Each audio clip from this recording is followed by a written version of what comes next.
우리가 구속사를 풀 때 이런 의미들이 그대로 묻어나와요. 이제 제가 한번 몇 가지 한번 예를 들어볼게요. 이런 단어가 이제 설교에 어떻게 연관이 되어 있는지. 왜냐면 히브리어가 다 이렇게 돼 있으니까. 이렇게 돼 있으니까 이런 것들을 다 아셔야 됩니다. 그래야지 우리가 구속사에 대한 근거를 찾아낼 수가 있는 거죠. 소위 말해서 근거를 찾아내는 거예요. 근거 있는 해석, 근거 있는 설교, 근거 있는 구속사. 아주 중요한 의미를 갖고 있죠. 자, 어근적 의미에서는 통찰력. 그 다음에 또 하나가 이제 경험이라는 단어. 아주 중요합니다. 경험. 그러니까 어떤 경험이라는 것은 뭐 통해서 아는 거잖아요. 지식을 얻는 거잖아요. 그것이 이제 내 마음으로 받아들여져야죠. 그건 뭐 틀림없는 거죠. 마음으로 받아들이는 거. 그 다음에 이제 숫자적인 의미는 70이라는 뜻을 갖고 70. 70은 뭐죠? 권세와 완전성. 권세와 완전성을 나타내는 숫자입니다. 그래서 뭐 애굽으로 갔던 야곱의 70명의 가족들, 하나님의 완전하신 계획의 시작을 알리는 거잖아요. 그리고 한 민족을 이뤄서 출애굽할 수 있도록 하나님께 역사하셨고요. 그죠? 그 다음에서 신의 살에서 하나님을 본, 하나님의 그 계시의 말씀을 본 이스라엘의 70명의 장로들, 이런 것들, 뭐 이런 70과 연관되어 있는 것들은 상당히 많이 있습니다. 그리고 이게 몇 번째 글자냐면요, 16번째 글자입니다. 16은 사랑이라는 의미를 갖고 있고요. 그래서 숫자 한번 보세요. 숫자 표 받으신 거 16 뭐라고 돼 있죠? 사랑. 그 다음에 2 곱하기 8이 돼 있잖아요. 그죠? 2는 뭐냐면 증인과 증거예요. 그러니까 우리가 눈으로 보고 경험한 것을 반드시 증인에 대해서 증거해야 되는 거예요. 그렇죠? 그 다음에 8은 거듭남을 얘기해요. 거듭남. 거듭난 백성들은 반드시 그 권세로 보고 알고 경험한 것을 증거하는 자다. 그들이 증인이다. 이런 뜻입니다. 그러니까 증인이라는 것은요, 증거라는 것은 내가 보고 경험한 지식을 그대로 가감없이 얘기하는 거예요. 그것이 증인입니다. 증인의 역할이고 그 사건이 그 사실이 실제로 증거가 되는 거예요. 그래서 16번에 배치해둔 의미가 바로 이런 데 있다 하는 것을 목사님 알았으면 좋겠고요. 그 다음에 이제 신명기 6장 4절 보시면요, 신명기 6장 4절 이런 말씀이 나오죠. 이스라엘아 들어라 그럽니다. 이스라엘아 들어라 그럽니다. 그게 뭐냐면 쉐마예요. 쉐마 들어라. 쉐마. 이게 듣다는 뜻이죠. 듣다. 그죠? 그러면 이스라엘아 들어라. 그럼 그들은 이제 그 말이 무슨 말인지 알아들은 거예요. 그 뒤에 내용이 중요한 것이 아니라 지금 이스라엘아 들어라. 그 말은 첫째 뭐냐면요, 말하라는 얘기예요. 왜 그러냐면요, 제가 이렇게 그냥 하는 것이 아니라 우선 제가 그 히브리들의 사고에 이 신체 구조가 연결된 구조가 있다고 말씀드렸죠. 그래서 히브리들은요 어떻게 봤냐면요, 이 눈하고 연결된 것이 마음이라고 생각했어요. 마음. 그러니까 눈으로 본 것은 마음으로 느껴지는 거예요. 눈으로 본 것은 마음에 새기는 거예요. 그래서 눈과 마음이 하나로 연결되어졌다. 이렇게 히브리들은 사고에 이렇게 알고 있습니다. 그 다음에 귀와 연결된 것이 뭐냐면요, 입입니다. 입. 그러니까 무엇인지 특히 하나님의 말씀을 들은 자는 반드시 입으로 쉿 해야 되는 겁니다. 연결되어 있는 거예요. 듣고만 그치는 것이 아니라 들었으면 반드시 입으로 시인해야 된다. 이렇게 알고 있었는 거예요. 그러면 오늘 이스라엘아 들으라 그 말에 들은 것을 말하라는 뜻이에요. 그럼 듣는다는 거에 이런 말이 당연히 나와 있죠. 그러면요. 그러니까 제가 단어의 뜻이나 시브린들의 사고나 그 다음에 구속사로 봤다나 상형으로 보나 다 같은 개념이 나온다고 말씀드려요. 그 근거 대드릴게요. 그 다음에요. 손과 연결된 것이 어디냐면 발이라고 생각했어요. 발. 그러니까 이 눈과 귀와 손은 시작을 의미하는 거고요. 시작. 그리고 마음과 입과 발은 결과라고 봤어요. 결과. 제가 그냥 이렇게 강의하는 것 같지만 목사님 이런 게 무진장 중요한 거예요. 그냥 이런 것들을 진짜 그냥 우리 목회하면서 그냥 어떤 이유 대지 말고 100% 알아야 되는 거예요. 100%. 근데 오늘 이거 그냥 설렁설렁 들으시면 절대 이런 거에 뭔가 목사님 그냥 아우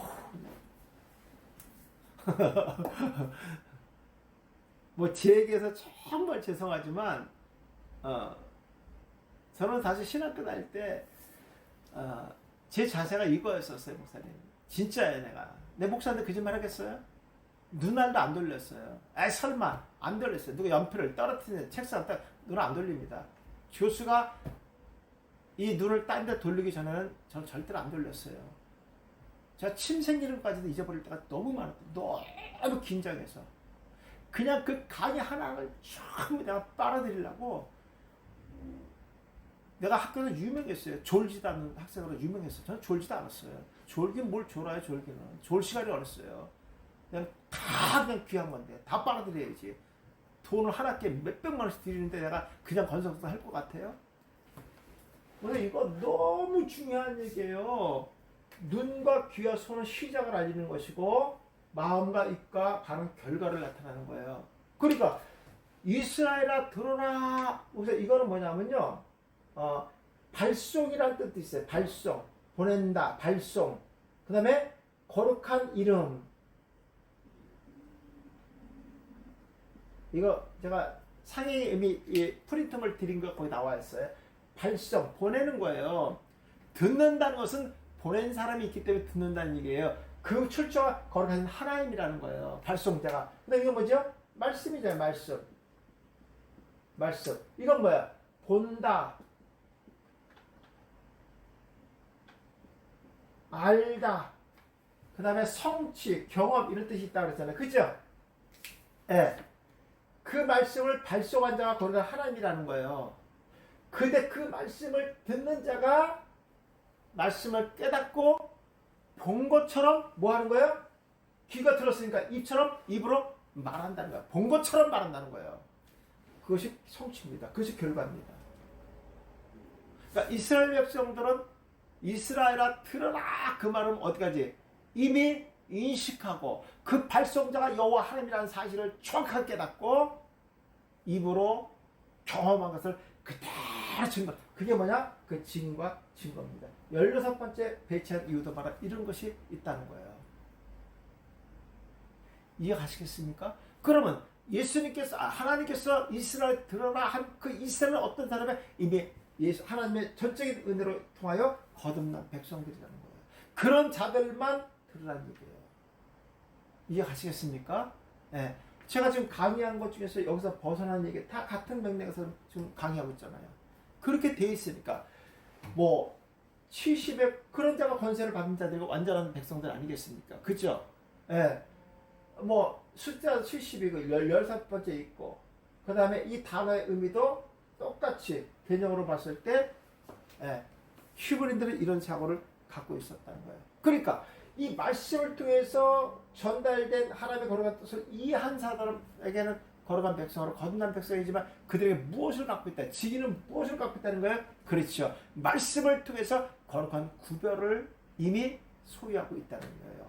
구별의 능력을 갖고 있었다는 얘기예요. 그래서 거기 처음에 아이는 진리를 통하여 분별할 수 있는 안목을 가졌다. 이런 거. 누가 주신 거예요? 하나님, 발송자 하나님이시기 때문에. 그리고 이미 거듭난 그 백성들에게만 이 소리를 듣도록 하나님께서 그 귀를 열어줬기 때문에.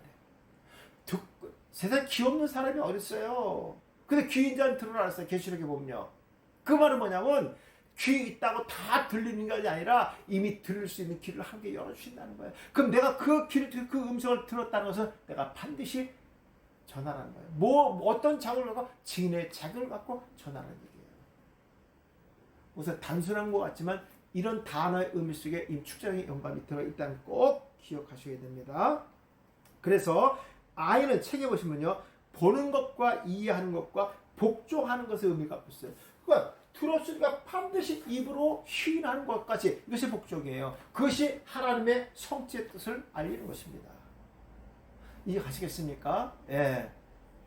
그러니까 이런 단어 하나하나를 상용어로 풀어도 구속사의 의미가 똑같이 나온다는 거. 일관성 있게 기록되어 있다는 거. 예. 그러니까 그러나 팔성은 아무 소리나 들으면 안 돼요. 목사님, 성령의 역사하심도 있지만 사탄의 역사도 있어요. 성도들이 기도한 가운데 다 하나님의 음성이라고 들어요. 이것을 구별하지 못하는 사람이 많아요. 왜? 말씀을 통해서 거듭나지 못하면요, 분별력이 없는 거예요. 다 받아들이는 거예요. 큰일 나는 거죠. 큰일 나는 거죠. 우리 주위에서도 이런 사람들 되게 많고요. 이단으로 팍팍 넘어지고 쓰러지는 사람 많아요. 그 사람들 특징이 뭔지 아십니까? 첫째, 구원관이 안 돼 있어. 두 번째, 말씀의 의도를 전혀 몰라. 그리고 하나님의 음성을 듣는 게 아니라 자기 방식대로 성경을 해석해요. 자기 지식 갖고. 이런 자들 거의 넘어집니다. 거의 넘어집니다. 예. 제가 뭐 사적인 얘기라서 얘기 안 하겠습니다만은 저희 교단에서도 얼마 전에 이런 일이 벌어졌어요. 내가 그 목사가 구원관이 안 돼 있고 말씀의 깊이가 없다는 걸 제가 전에부터 알고 있었고, 제가 만나는 사람마다 누구니 그 사람에 대한 위험성을 얘기했어요. 이번에 터져버렸습니다. 이 복음이라는 것은요, 목사님, 우리가 지식으로 아니 그분이 열어주셔야 되는 거예요. 그리고 정말 중요한 게 뭐냐, 구원관이 안 돼 있으면 다 나가 떨어져요. 왜? 다 나가 떨어져요. 왜? 분별력 없으니까. 분별력이 없으니까. 지식이 없으니까. 절대로 안 되는 거죠.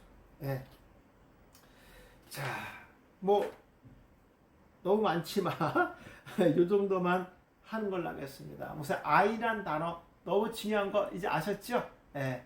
제가 이제 하나씩만 가르쳐 드립니다. 우선 하나씩만. 이 정도만 알고 있어도 우리가 문장 해석하는데 또 구속사에 연결하는데 전혀 큰 이렇게 문제가 없다 하는 것을 제가 하나 해드리고요. 간단하게 한번 해드린다면요. 목사님들 요거는 그냥 한 번만 알고 지나가세요.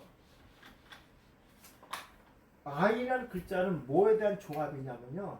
사실 아이는 이렇게 돼 있는 거예요. 여기 아이라는 글자인데 이게 자인이라는 글자예요. 자인. 아시죠? 이거 자인. 예. 요건 요두의 글자입니다. 요거. 예. 예. 그래서 이 아이는 뭔가 이렇게 무기로 사용되는 단어고 잘라낸다, 도려낸다 이런 뜻을 갖고 있거든요. 그래서 이제 이 자인은 보이지 않는 눈. 눈을 상당 이건 거룩한 이름 앞에 붙었기 때문에 이게 보이는 눈을 상대해요. 보이는 눈. 그러니까 이 아이는 뭐냐면 보는 눈이 있는가 하면은 보지 못하는 눈이 있다는 거예요. 그러니까 하나님께 주신 지식의 말씀을 깨닫는 자가 있는가 하면 깨닫지 못하는 자가 있다는 얘기예요. 하나님이 주시는 그 말씀을 보지 못하여 마음에 새기는 자가 있는가 하면 새기지 못하는 자가 있다는 거예요. 네. 여기까지 좀 어렵습니다, 목사님. 이렇게까지. 왜냐면 히브리어 단어가 전부 이렇게 조합이 돼 있어요. 그냥 이렇게 그냥 만들어진 게 아니라 이것도 다 조합되어 있는 거예요, 목사님. 근데 내가 이렇게 전부 얘기하면은 너무 복잡해, 목사님들이 거기까지 하기는요. 그러나 이 단어가 어떤 근거를 가지고 이렇게 만들어졌는가 했을 때 이 내용이에요. 거기도 나오죠, 목사님. 아이는 좋은 눈과 악한 눈으로 비육한다. 좋은 눈과 거룩한 얘기. 이건 칼, 무기를 할 때 악한 눈으로 보는 거예요. 히브리어도 이런 단어에도 이런 의미가 있기 때문에 제가 이거 잠깐 설명드리는 거예요. 이게 무엇을 근거로 했느냐? 요것 때문에. 자인과 요도. 요거 합성하기 때문에, 조합이기 때문에 그렇습니다. 그래서 여기 보면 좋은 눈과 악한 눈을 비유한다. 이것도 그냥 비유가 아니라 이런 글 상형에서 왔기 때문에 있다는 걸 제가 잠시 설명드리는 거예요. 네. 제가 전에 이런 거 안 했었잖아요. 그죠? 또 생각나면 또 하는 거예요. 또 다음 강의 때도 뭐 넘어갈 수 있어요. 또 생각나면 해드리고 이렇게 하는 겁니다. 그러니까 이런 조합된 부분들로 전부 연결되어 있다. 네. 그래서 이 해도 마찬가지예요. 이 해도 헤이트 요 글자도 문설주죠. 문설주. 예, 문설주하고 문에서 딴 거 이렇게 문설주, 문설주, 요 문에서. 그러니까 이 문을 들어가는 것은 하나님의 은혜만이 가능하잖아요. 그죠? 그래서 이게 한 울타리는 하나님의 은혜를 상징하는 첫 글자가 되는 거예요. 다 이런 상에서 왔기 때문에, 예. 그래서 양의 문이라고 되어 있잖아요. 실제로 그 히브리의 문을 성경의 의미에서 따온 겁니다. 제가 전에 강의 안 했기 때문에 좀 생각나서 잠깐 말씀드리게 전부 20주자가 이렇게 되어 있어요. 다음에 제가 이런 부분까지도 좀 설명 좀 하겠습니다. 그래야 목사님들이 왜 이런 글자가 만들어져 있는지 근거가 어디 있는지 여기까지 알 수가 있기 때문에 제가 설명을 좀 또 다음에 강의할 때 좀 드릴게요. 이거 여기가 빼놓고 했었거든요. 제가요. 지금 제가 팽을 여기 나와서 생각이 나서 좀 해드린 겁니다. 더 많은데 다 할 수가 없어요. 지금 이게 시간이 없어서. 자, 아이는 여기까지만 할게요. 자, 구원론 한번 보겠습니다. 구원론.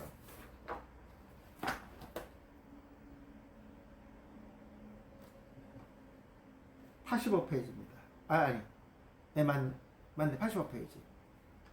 85페이지.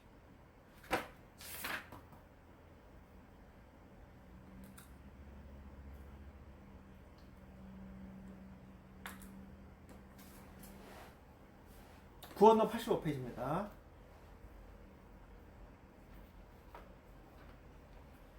요거 오늘 마칠게요. 요거까지 요거 마치고 다음에 이제 생명적 죄의 책, 그 다음에 상급의 책 이거 공부 좀 하겠습니다. 예.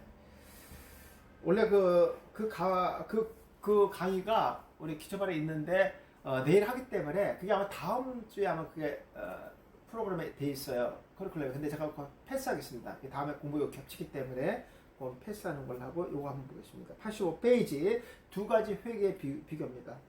반복적 회개, 아론의 반차. 예. 그 다음에 일회성, 생명 얻는 회개, 멜기세덱의 반차. 예. 이 무슨 말이냐면요. 반복적인 회개는 죄를 지었을 때마다 회개하는데 회개하지 않는다는 한 직계를 통해서 회개하게 합니다.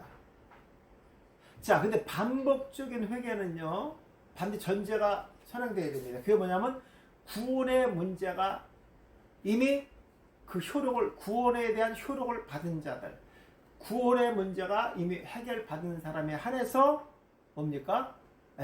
반복적인 회개가 이루어진다. 그래서 반복적인 회개를 하지 않는 자들은 하나님의 징계를 통해서 이미 자신의 죄를 자백하고 회개하게 하신다. 그것은 아론의 반차죠. 반복적이고 일시적이고 육에 상관된 것이다. 목사님들 참 의문이 가는 경우가 있어요. 그러면 이스라엘 백성들이 광야에서 성막에서 매번 동물을 죄를 질 때마다 동물의 제사를 드렸다는데 그럼 누구나 다 그러느냐? 누구나 아니에요, 목사님. 예. 그러면 이들이 이것이 자범죄에 대한 건데 그럼 이들은 도대체 원죄에 대한 그 회개와 원죄에 대한 문제를 언제 그럼 한 거냐? 이 동물 제사 때가 아니면 언제 한 거냐? 목사님한테 질문하실 수가 있어요. 예. 지금 성막에서 드리는 모든 동물 제사는 다 우리가 율법적으로 도덕적으로 지은 죄만 회개하는 거라고 하면은 아니 그러면 구원에 관한 문제는 그럼 어떻게 돼? 이게 같이 그냥 속단 말로 짬뽕해서 하는 거 아니냐 이렇게 하시는 분이 있어요. 큰일 납니다, 목사님. 그렇게 합니다. 그럼 교수님들에게 근거가 있지 않습니까? 근거 당연히 있죠. 이스라엘 백성들이 이 광야에 들어오기 전에 애굽에 있을 때 출애굽하기 직전에 그 밤에 뭐가 있었습니까? 그렇죠. 문설주에 어린 양의 피를 발랐죠. 예, 그 피가 넘어간 거예요. 넘어간 거예요. 그 죽음에 가서 피해서 넘어간 거예요. 그런 자들은 하나님의 은혜를 입은 자들이죠. 자기들이 한 게 없어요. 이미 문인방에 어린 양의 피를 바르는 것이 그게 복음이었어요. 귀인 자들은 그거 듣는 거예요. 마음에 새기니까 어린 양의 피를 바르잖아요. 자기 한계 있나요? 없지요. 하나님의 은혜로 이미 죽음의 권세가 지나간 거예요. 그런 자들은 이미 구원 받은 거죠. 쉼판에서 벗어난 거죠. 그렇게 된 사람이 200만 명이에요. 구원의 문제를 해결받은 거잖아요. 그죠? 그러고 나서 하나님께서 신의 산에서 뭐 줬습니까? 율법 줬잖아요. 율법을 주신 의도는 이것을 통해서 구원을 받는 게 아니라, 이 율법을 지키면서 구원을 이미 이루는 것이 아니라, 이미 이 구원받은 백성들은 율법은 죄를 드러내기 위한 목적 외에는 아무것도 없어요. 그렇잖아요. 예. 그리고 성만은 그 죄를 덮는 거예요. 그리고 이것은 구약의 그림자입니다. 예표입니다. 신약의 예수 그리스도가 이 땅에 오셔서, 예, 그 피가 우리의 죄를 위선받고, 그리고 예수 그리스도가 이 땅에 다시 재림하기까지 우리가 자원죄를 통하여 회개하여 거룩한 백성으로 완성되어지는 거죠. 근데 이것은 뭐냐면 구원이 완성이 아니라 이미 구원의 확신을 가진 자들이 성화의 과정을 통해서 이미 완성이 이루어지는 거죠. 이것은 성화는 상급에 가는 얘기입니다. 원죄는 구원에 가는 얘기입니다. 그래서 이것을 생명 얻는 회개는 단번에 끝나는 것이고, 그 단번에 끝나는 것은 복음의 말씀을 들을 때 믿음으로 구원을 받는 거예요. 복음의 들음이 없이는 절대로 구원을 받을 수가 없습니다. 복음 없이는 구원을 받을 수 없어요. 성경에 복음 없이 구원받는 한 사람도 없어요. 구약은 다 마찬가지예요. 예. 그 구약의 노아의 때도 방주를 지어라. 이게 복음이에요. 이거 하나밖에 없었어요. 예. 그러면요. 예. 방주를 지어, 이것이 그 당시에는 복음이었습니다. 요나는 요나의 때로 니네 성이 무너지리라. 이것을 믿는 자에게 복음이 되는 거예요. 믿지 않는 자는 복음이 안 되죠. 하나님의 복음의 말씀을 통해서 믿음으로 구원을 받는 것. 복음의 들음 없이는 절대로 구원이 이룰 수 없다. 그래서 일회성이고, 복음을 들으니까 어떻게 됩니까? 나에게 죄가 깨닫게지는 거죠. 예, 그래서 믿음으로 구원을 받는 겁니다. 우리가 이제 이런 부분이 있어요, 목사님. 지금 제가 한간에 지금 이제 저도 이제 눈에 거슬렸던 게 하나 있어요. 내가 뉴스를 보는데 그래서 그 최재형 감사원장 아시죠? 그분이 불교계 뭐 큰 스님이 돌아가셨을 때 거기 이제 참석하면서 이 합장을 했어요. 그분은 제가 알기로 통합 측 그 장로님으로 알고 있어요. 또 이제 한교안 그 전 대표는 그런 부분에 가서는 합장도 안 하고, 어떤 거, 그 당시에 그분이 이제 신학교를 다녔기 때문에, 그런 문제에 대한 논란, 그 다음에 지금 뭐, 여당 그 대권 주자 한 분도 집사님이신데, 그분 뭐 가서 뭐, 저 법당에 가서 절도 하고 막 다 해요. 자, 이런 문제를 가지고 봤을 때, 저는 개인적으로, 목사님, 저는 개인적으로, 전에는 뭐, 그 연예인들이나 공인들, 되게 이런 사람들 예수 믿다라면 그냥 다 호의적인 반응을 제가 다 보였습니다. 근데 지금은 제가, 믿지 않습니다. 솔직히 말해서. 뭐, 연예인들은 아니라 기독교고 뭐 아주 뭐 열심히 있는 것처럼 하고 막 이럽니다. 다 기독교인이라네. 뒤에 가보면 이단자들도 있고요. 무늬만 성도인 사람도 많아요. 근데 이제 외적으로 풍기는 것들은 뭐 대단한 영향을 미치는 사람이 있습니다. 제 눈으로 봤을 땐 가짜들도 너무 많이 보이더라고요. 그래서 지금은 제가 기독교인은 다 기독교로 보지 않아요, 저는요. 정말 저 안에 정말 순수한 복음이 있느냐 없느냐, 이것이 너무너무 중요하기 때문에 그렇습니다. 한간에는 뭐 그 최재형 감사원장이 이렇게 합작한 것은 마치 뭐 태국에서 뭐 아니면 뭐 이렇게 뭐 사우디갑인가 뭐 인사하는 거 있죠. 그런 형식의 이런 어떤 행위지 이것이 아니라고 얘기하는 사람들도, 옹호하는 사람도 있어요. 뭐 그런 것들도 뭐 중요하지 않습니다. 지금 뭐 제가 뭐 정치적 색깔 얘기하는 건 아닙니다. 지금 국무총리나 전 국무총리, 지금 국무총리는 통합측 장로님이세요. 전 국무총리는 안수 입사고요. 제가 신뢰하지 않습니다, 절대로요. 그 사람의 신앙이나 이게 중요한 것이지, 뭐 그분이 통합적 장로라 그래서 뭐 저는 그렇게 보지 않아요. 그건 뭐 사람 주는 축분이니까. 진짜 중요한 건 그 안에 복음이 있느냐. 그 말은 뭐냐면 하나님 말씀대로 살아가고 있느냐. 느부갓네살 왕 앞에서 벨사살 앞에서 있었던 다니엘 같은 그런 신앙이 진짜예요. 아니 30일 동안 뭐 기도, 30일이 뭐야? 360일 동안 기도 안 한 적도 있는데, 그렇다고 내가 구원 못 받습니까? 근데 뭐 상황이, 또 내가 뭐 기도하는다고 내가 구원 못 받습니까? 뭐 하는데 큰일 납니까? 뭐 잠시 좀 쉬지 뭐. 누가 뭐라 합니까, 목사님? 목사님 저도 거기다 말 못해요. 뭐 기도하는다고 구원 못 받습니까? 근데 다니엘은 예루살렘 향해서 그 왕의 주소를 무시하고 30일 기도하잖아요. 그걸로 끝났나요? 사정으로 들어갑니다. 근데 그 사제의 입을 막으신 하나님의 역사는 어떻게 볼 거예요, 그럼요? 뭐 그렇게 했다고 그 하나님의 역사하신 걸 어떻게 볼 건데요? 그러면요, 목사님. 제가 결과를 얘기하는 게 아니라 다니엘은 그 하나만 갖고 얘기하는 것이 아닙니다. 정말 여러분들 중에서도 우리 목회자들 그런 건 없지만 이제 다니엘 저가 이제 강연 나갈 겁니다. 그 부분을 설교하기가 약간 거북한 목사들은요, 하나님 앞에 쫙 엎드려야 돼. 꼬꾸라져야 돼요. 본인이 정말 주의적으로 바로 서려면요, 그 말씀이 부담이 되면 꼬꾸라져야 돼요. 그 말씀이 합리화시켜서 설교하면요, 그 목사는 무늬만 목사예요. 저는 그렇게 단정짓니다. 그러면요, 왜냐면 우리는 거룩하고 구별된 사람들이기 때문에 그것까지도 구별이 돼야 되는 거예요. 어떤 것과 타협과 양보가 돼서는 안 되는 거예요, 목사님. 그건 안 되는 거예요, 목사님. 진짜 안 되는 거야. 저한테 그거 얘기하지 마세요. 따지지 말고요. 그거는 성경 어디에도 안 맞아요. 그래, 목사님 코로나 끝나고서 우리 목회 어떻게 하려고 그래요, 그 다음부터는. 그건 안 되는 겁니다. 이런 부분들이 아주 중요한 거예요. 근데 그걸 갖고 또 단정 지을 수도 없죠. 또 이런 분들은 또 하나님께서 어떤 방법으로 회개시키겠죠. 그러면 황교안 대표가 한 것과 거부 안 한 것과 지금 최재형 그 장로님 한 거를 어떻게 비교할까요? 그럼 그런 식으로 얘기하면 황교안 이 사람은 너무 웃긴 거야 그러냐?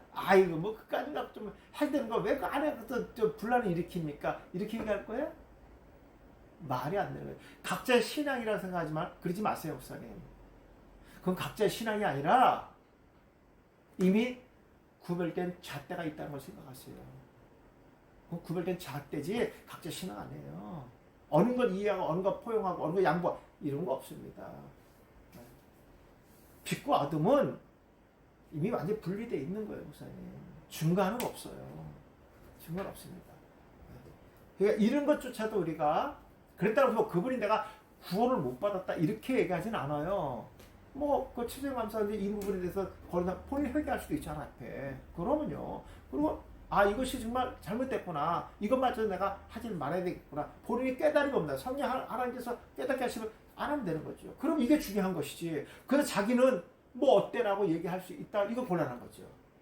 이건 곤란한 거예요. 근데 그것까지는 우리는 못 들었으니까. 이거는 정지할 수는 없죠, 우리가요. 마찬가지예요. 설령 또 어떤 분은 또 법당에서 이게 했어요. 저를 했어요. 본인 아직 깨달을 수도 있겠죠, 물론. 그러니까 지금의 그것만 갖고 우리 단정돼서 그러나 우리는 무정도 예수 믿는다고 해서 교회 나온다고 해서 이미 구원받은 백성으로 단정돼서 안 된다. 주정도로요. 그 안에 복음이 있냐 없냐 이것을 검증해야 돼요. 그 책은 우리한테 있다 하는 것을 제가 말씀드립니다. 이것조차도 우리는 하나 앞에 회개해야 된다.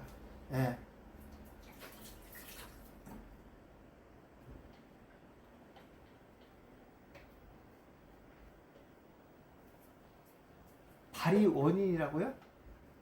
그렇진 않는데 발의 원인이 없는데 한번 찾아보세요. 자, 그 다음에 멜기세덱의 반차와 아론의 반차 비교. 요거는 그냥 뭐 넘어가야 될 것 같아요. 이거 그냥 넘어갈게요. 요거는 넘어가야 될 것 같아요. 자, 그럼 결론적 반복적 회개와 생명 없는 회개 비교. 반복적 회개 반복적 회개는 죄를 지을 때마다 계속해서 하나님께 자백함으로 회개하는 것이다. 그 회개는 매일 이루어지는 회개이고 자신의 도덕적 윤리적인 죄악들을 지을 때마다 자백하며 회개한다. 만약 회개하지 않으면 하나님의 징계대에 나옵니다. 징계와 벌을 우리가 알고 있는 어떤 그 타격이라고 생각하시면 안 돼. 타격이지만 그것이 어떤 뭐 손해를 입히고 이런 관점에서 출발하지 않는다는 거. 뒤에 좀 다시 부연 설명할게요. 이것은 육에 관한 회개다. 그 다음에 생명 얻는 회개는 단번으로 끝이 나는 회개다. 그렇죠. 십자가에서 나를 위해 죽으신 예수 그리스도를 믿음으로 단번으로 끝이 나며 이것은 구원과 생명에 관한 회개이다. 영원히 구원을 얻는 회개이다. 복음의 말씀을 들음으로 내가 믿어 구원에 이르는 회개를 말한다. 내 자신이 이룬 것이 아무것도 없다. 이 회개는 예수 그리스도께서 이룬 것인 공로를 믿는 것이기 때문에 반복적으로 회개할 필요가 없으며 일생에 단 한 번 이루어지는 것이다. 그러니까 이런 것이 나한테 있었느냐 하는 것이 중요한 거예요. 이런 회개가 나한테 있었는가? 예. 이런 게 있었는가? 성도들이 아마 말씀을 통해서 눈물이 흘린 적도 있었고 뭔가 깊이 찔림이 있었고 뭔가 회개라는 게 있어야 되는 겁니다. 말씀을 통해서만이. 예. 저는 이런 거 여러 번 경험했어요. 저 초등학교 3학년 때 예수를 믿었는데 그때도 이런 거 있었어요. 저는요. 어린 게 뭘 알았겠는가? 보세요. 영은 하나예요.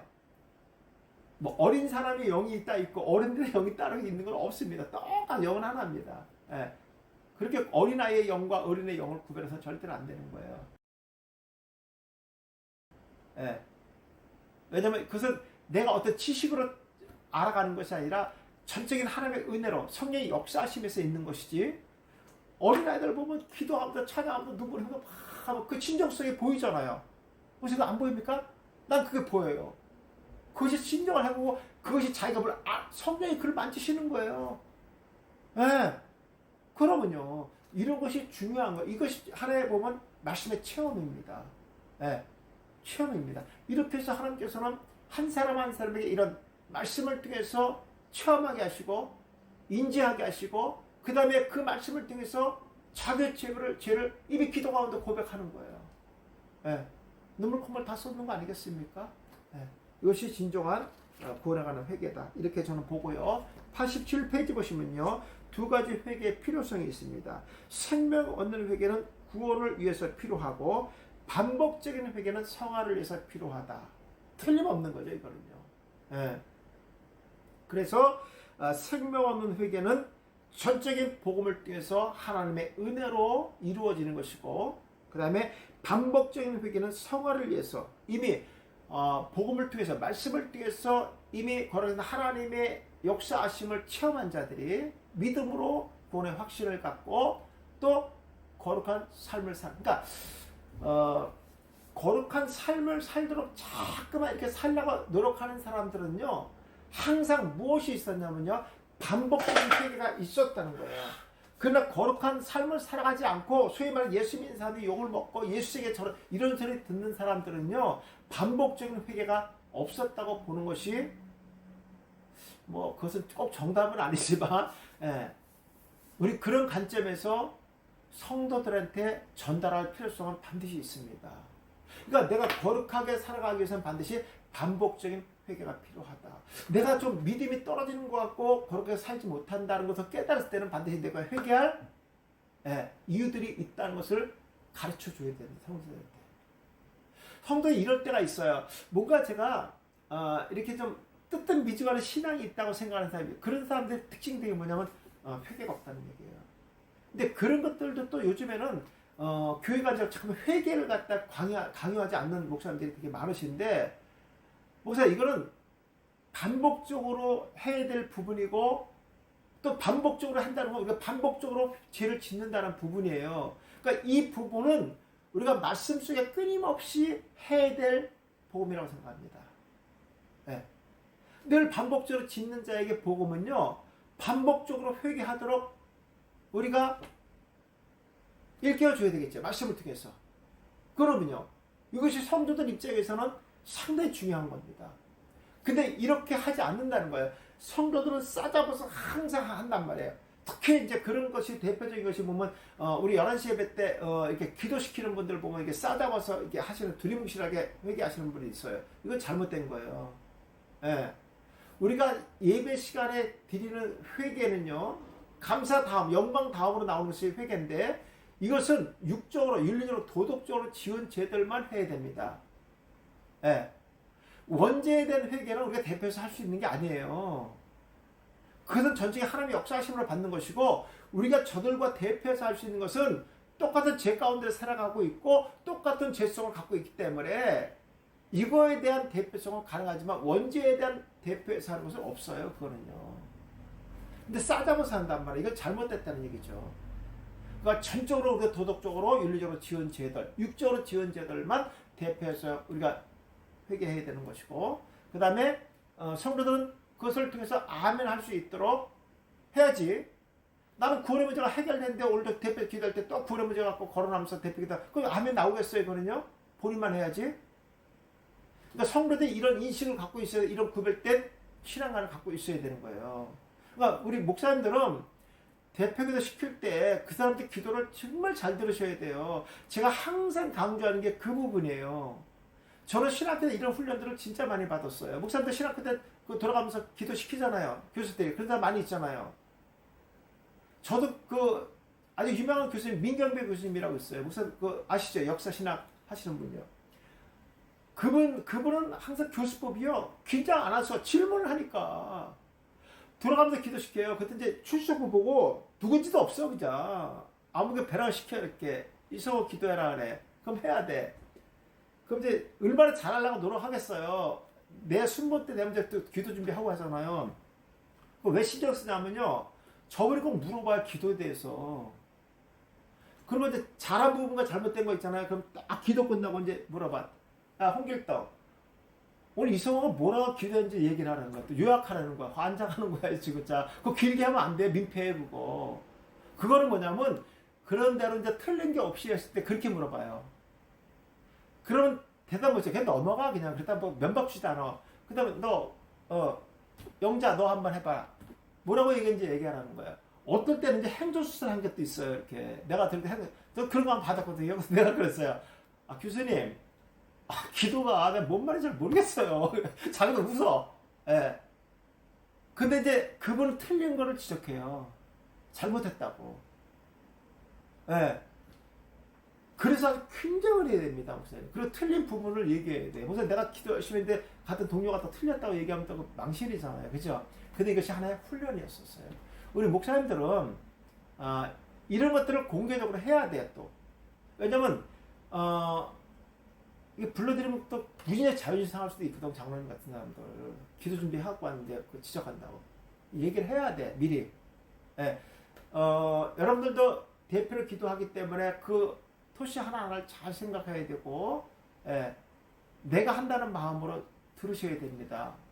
그것이 공감하면 아멘 하셔야 돼요. 저도 그렇게 듣습니다. 그러나 혹시 잘못된 기도는 제가 이렇게 지적을 하겠습니다. 예. 이렇게 해서 공개적으로 문제가 없잖아요. 예. 이걸 하셔야 됩니다, 목사님. 이런 부분들을 반드시 구별하셔야 된다. 우리 목사님들이 그런 거 아니겠어요? 이런 거 공표하면 문제가 안 돼. 안 하고 하니까 공격한다고 생각하는 거예요. 자기만. 예. 그럼 기분 나빠한다고.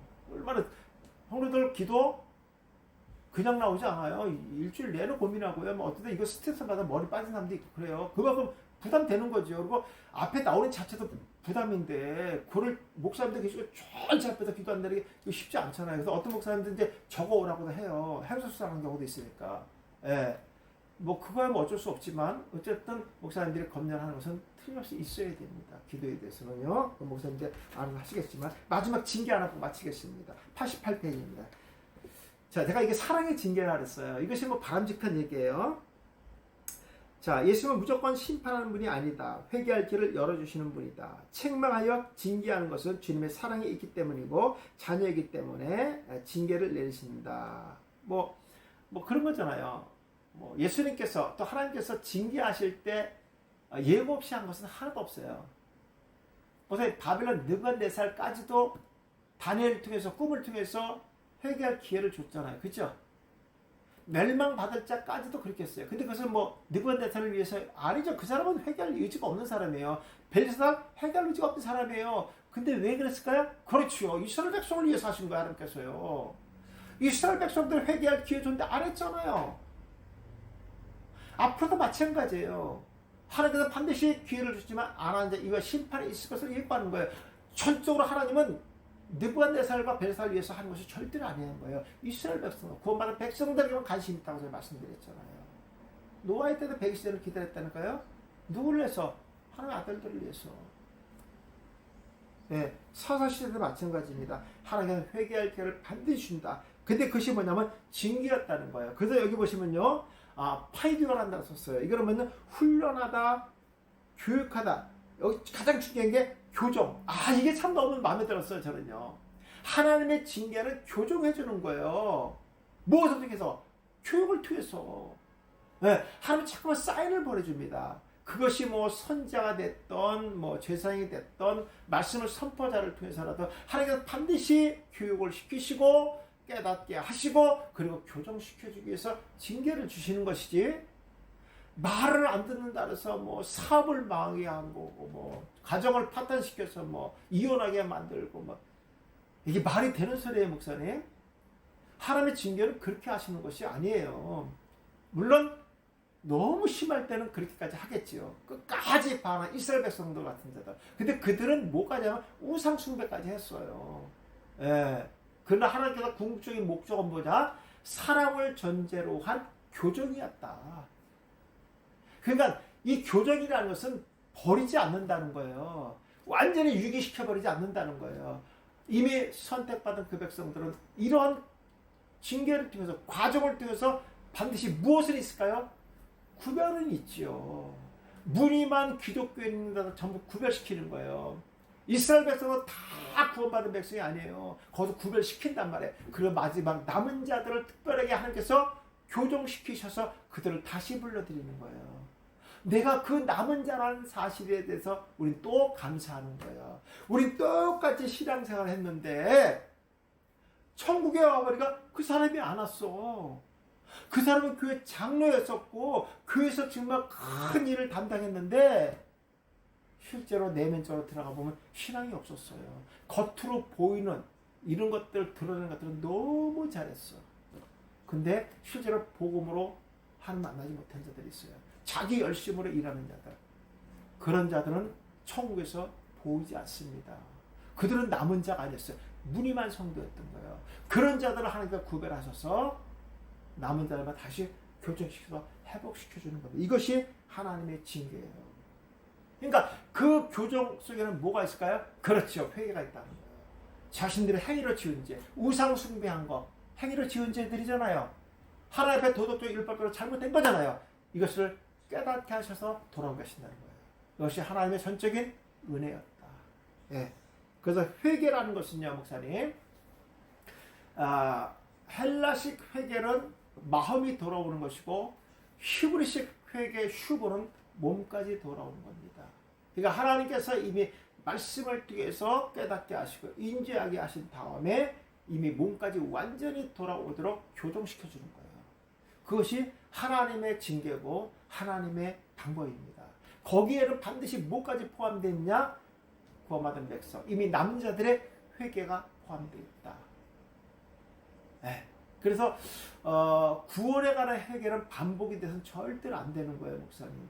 왜냐하면 온죄라는 것은 부정한 것이고 더러운 겁니다. 근데 내가 이 더러운 요소들을 성령 하나님께서 토해내게 하신 거예요. 그렇잖아요. 근데 그것을 다시 주워먹는 사람은 어디 있겠어요? 개들은 그래, 개는 그렇습니다. 근데 내가 오늘 또 원죄에 대한 회개를 또 한다는 것은 내가 더러운 것을 이미 토해내지 못한 거야. 토해내서 다시 주워먹은 거예요. 이 말이 안 되잖아요, 목사님 이거. 그래서 구원에 관한 회개는 일회성이다. 한번 더러운 것이 부정한 쏟아졌기 때문에 내 안에서 나올 수가 없다. 그것은 오직 육적으로 지은 죄들만 토해내는 것이다. 원죄에 대한 것은 일회성이다. 이렇게만 확신하면 좋을 것 같습니다. 예.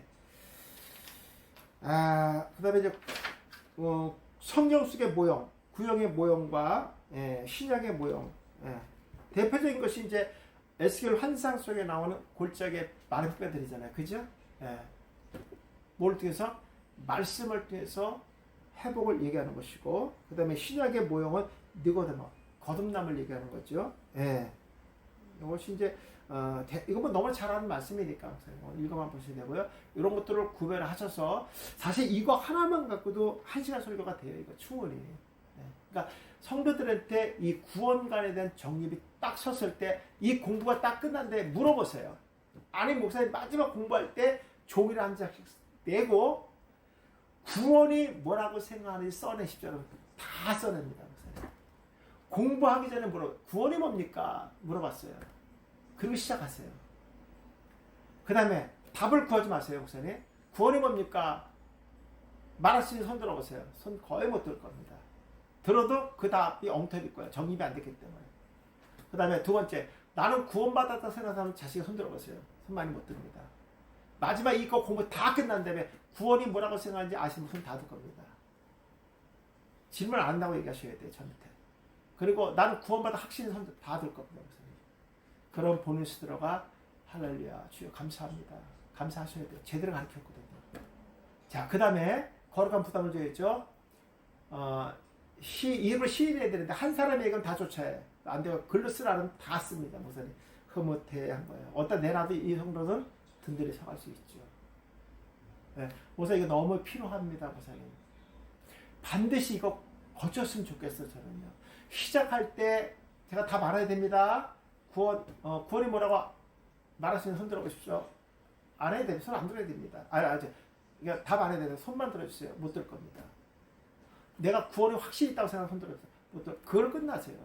마지막 그 결과는 이 공부가 끝난 다음에 물어보시면 목사님도 깜짝 놀랄 겁니다. 물론 마지막 가사를 겸해서 안 되는 사람이 있어요. 근데 글 쓰라면 100% 다 씁니다. 제가 다 해봤거든요. 우선 해보시면은요, 이게 결과입니다. 성도들이 이제 자신감이 생겨요. 여러분은 다 구원을 확신을 갖고 있는 사람입니다. 주님이 오늘 오셔도 저전부리가 없습니다. 네, 말씀을 통해서 확신을 주는 거예요. 네, 이런 역사가 있도록 축복합니다. 우선 여기까지 마치시고요. 식사 맛있게 하시고 1시에 정각 1시에 제가 켜도록 하겠습니다. 수고 많으셨습니다. 감사합니다. 고맙습니다.